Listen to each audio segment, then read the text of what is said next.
Hi everyone, it's nice to see you. Welcome inside the Pulse Studios. Very busy day. We're still tracking the shutdown and multiple statements are flowing in right now on the topic. Web copy on our website right now for you to watch from me with all that information, along with some of the interviews I've done. But I will take you to Washington right now, where White House Press Secretary Caroline Leavitt says that layoffs to the federal workforce are, quote, imminent due to this government shutdown.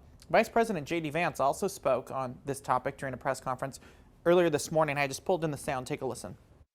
We are going to have to lay some people off if the shutdown continues. We don't like that. We don't necessarily want to do it, but we're going to do what we have to keep the American people's essential services continuing to run. Yeah, so many federal employees have been furloughed and some have worked without pay during a shutdown previously. In previous government shutdowns, there have been no mass layoffs. It's not clear yet what percentage of the federal workforce could be impacted. Again, all is evolving, very volatile. Stand by.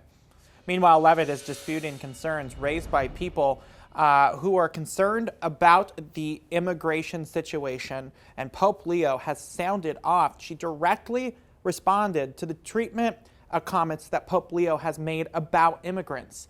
Leavitt has said that inhumane treatment that was caused by undocumented immigrants in our country in the past have been more problematic and blamed the Biden administration for border crossings.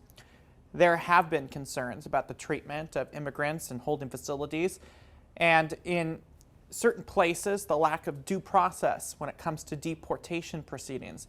But Leavitt said the administration is acting with absolute humanity and a humane approach, responding to the Pope and others' comments about the situation. Breaking news right now, Dr. Jane Goodall, an advocate for animals and a renowned chimpanzee researcher, has died, according to the Jane Goodall Institute. She died from natural causes. Goodall was in California at the time of her death on a speaking tour across the United States. She was named a UN Messenger for Peace in 2002 and worked for decades to promote chimpanzees and protect them from extinction. She also consistently called for action in the face of global climate change. She was 91 years old. I want to bring you an update right now to a story we've been following. The Spokane County Medical Examiner has confirmed the identities of two people killed Saturday morning in a hospital parking lot in Medical Lake. Family members already confirmed to NonStop Local the identity of the security guard that was killed as Colleen Bass. The medical examiner says Bass died from multiple gunshot wounds. The second person identified is the shooter, a 24-year-old named Senethil Bunch. He died of a self-inflicted gunshot wound to the head.